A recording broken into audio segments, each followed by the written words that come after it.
Bien, bienvenidos a esta nueva sección en la que os hablaré un poco de las películas que he ido viendo este pasado mes y un poco dándoos mi opinión en estas películas, recomendando para mí lo que ha sido lo mejor y lo peor de lo que he visto este mes. Mi intención es hacerlo una vez al mes para que sea así un poco más dinámico y no sea tan pesado como hacerlo una vez al año. Sí que es verdad que a final de año intentaré hacer pues mi top 10 de películas o ese estilo de vídeo que creo que puede quedar muy interesante, pero de momento empezamos por las películas que he visto este mes. Bien, a finales de agosto, principios de septiembre, básicamente vi la última película de Christopher Nolan, Tenet.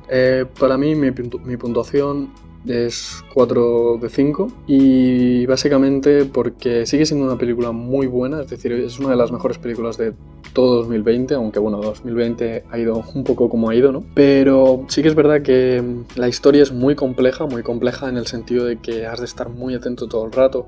La manera en la que actúa con el tiempo, cómo juega con esa inversión del tiempo, que al final es como como la idea principal de toda la película. Y aún sin ser lo mejor de Nolan, sigue siendo una grandísima película. Bueno, las actuaciones de John David Washington, de Robert Pattinson son muy buenas. Las actuaciones, yo os digo, es de lo más interesante que hay en la película. Aunque bueno, también se ha de comentar pues la falta de Hans Zimmer, ¿no? A la hora de componer la música. Es un punto, para mi gusto, negativo. Al final, la banda sonora de Hans Zimmer en las películas de Nolan es siempre lo que le acaba de dar, ¿no? La guinda del pastel. Luego vi La llegada, de 2016, dirigida por Denis Villeneuve.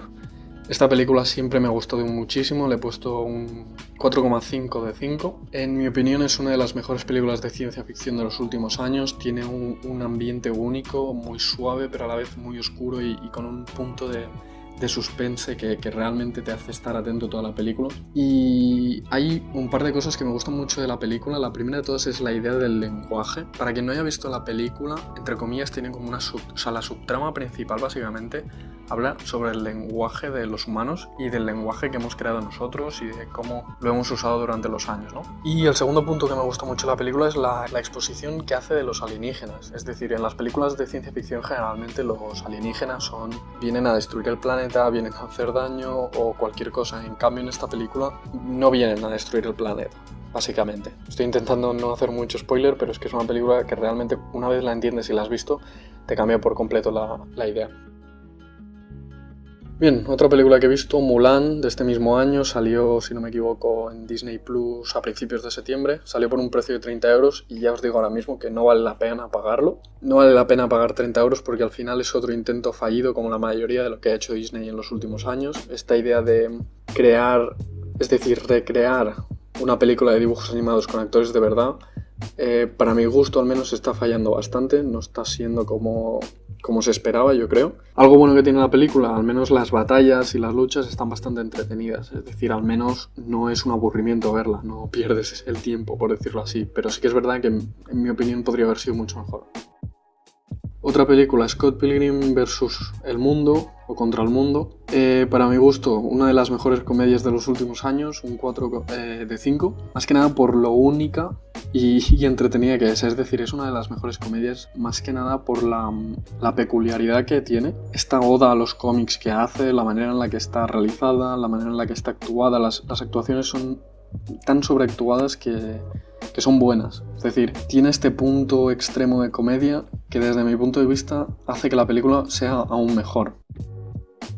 Bien, dejando de banda películas, este mes he aprovechado para ver Dark, que aún no la había visto, la película de Netflix, serie de Netflix, perdón, original de Netflix de Alemania, si no me equivoco, y realmente es una de las mejores series que hay ahora mismo en Netflix. Es muy compleja, pero si se está atento es una serie muy interesante en el sentido de que la complejidad hace que quieras seguir viendo los episodios. Las actuaciones son muy buenas también, cada final de episodio te deja con las ganas de seguir viendo la serie y realmente hace que cada episodio se haga corto, aunque dure una hora o un poco menos. Si no me equivoco, hay episodios que duran un poco menos. Bien, estoy pensando en dejarlo, es la siguiente película que vi. Llevo bastante tiempo esperando esta película, más que nada por un nombre, Kaufman, que es el guionista y director de esta película.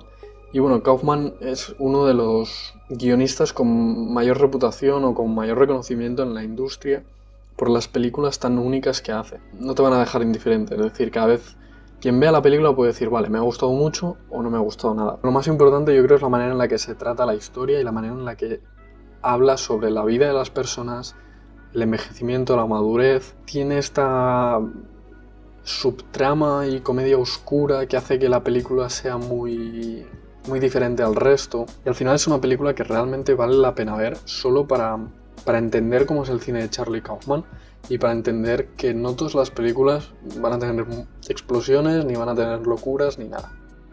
Y hablando de locuras, la siguiente película que vi fue El Lobo de Wall Street, de 2013, dirigida por Martin Scorsese, un 4,5 de 5. Ya os digo, es un clásico de Scorsese, tiene posiblemente la mejor actuación de Leonardo DiCaprio y de Jonah Hill, y no solo las suyas, al final todas las actuaciones de esta película son espléndidas, es decir, hacen que la película aún sea muchísimo mejor. Obviamente, bueno, esta película la vi otra vez porque cuando la vi en su momento no acababa de tener mucho entendimiento de lo que es las finanzas y todo el mundo de los brokers y todo eso. Ahora que ya soy un poco mayor, también tengo un amigo que tiene un canal de YouTube y también habla de todos estos temas, que os dejaré el link en la descripción, pues también tengo un mayor entendimiento al final de estos temas, ¿no? De lo que es el trading, de lo que es los brokers, la economía y todo este tema. Es por eso que ahora pues la película entendió mucho más la trama principal de por qué lo hace, por qué el personaje de Leonardo DiCaprio hace lo que hace y decide. En mi opinión, esta película, de lo mejor de Scorsese, muy diferente siempre a lo que ha hecho Scorsese, obviamente. No tiene nada que ver con las películas de mafia clásicas que ha hecho, o la última del irlandés, ¿no? Pero sí que sigue teniendo ese toque Scorsese. La película es larga, habla sobre muchos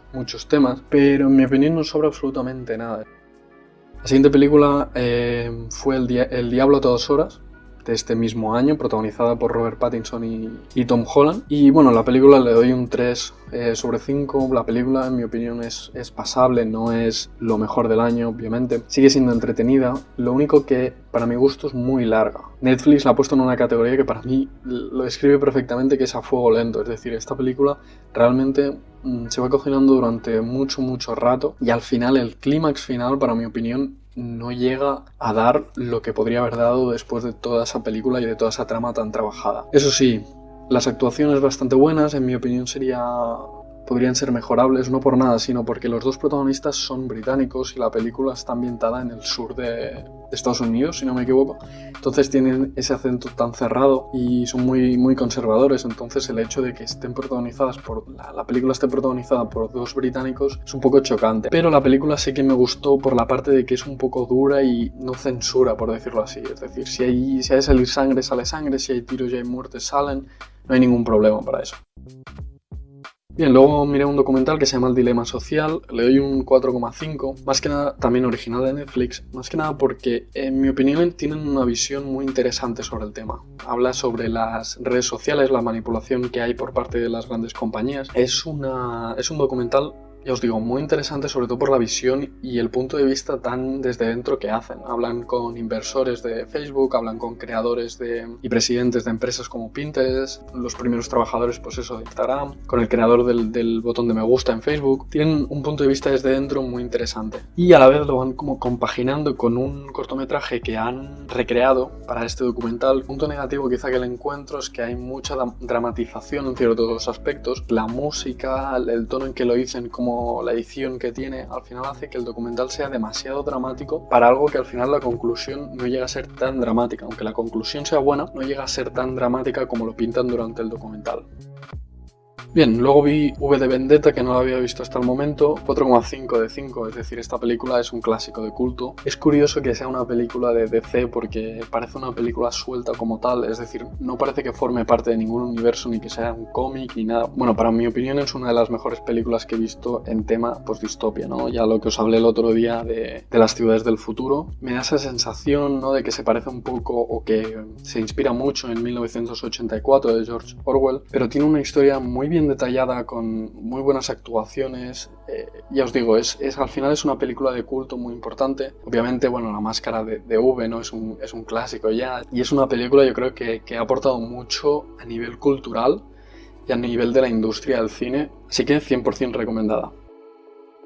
Y finalmente la última película que he visto este mes es Puñales por la espalda, de 2019. Está dirigida por Rian Johnson y es una película muy buena. Yo le doy un 4 sobre 5. Más que nada porque es muy compleja, es como una especie de Cluedo, como el juego del Cluedo más o menos, que hay un asesinato y lo han de intentar resolver. También tiene un aire como al juego que está recientemente de moda, el Among Us, ¿no? Que hay un asesino o dos asesinos y han de intentar resolver el caso. Y bueno, esta película llama mucho la atención sobre todo por el reparto que tiene, es decir, tiene nombres muy importantes dentro de lo que es la película. El guión está muy bien detallado, está muy centrada la historia en las conversaciones, hace que la película sea mucho más entretenida. Por eso mismo, porque las conversaciones te hacen estar atento a la película, que es algo que no todas pueden. Y me da la sensación que hay escenas que son muy largas, pero que están tan bien perfeccionadas y que están tan bien estructuradas que hace que la película sea, pues eso, muy entretenida y que no se haga tan larga.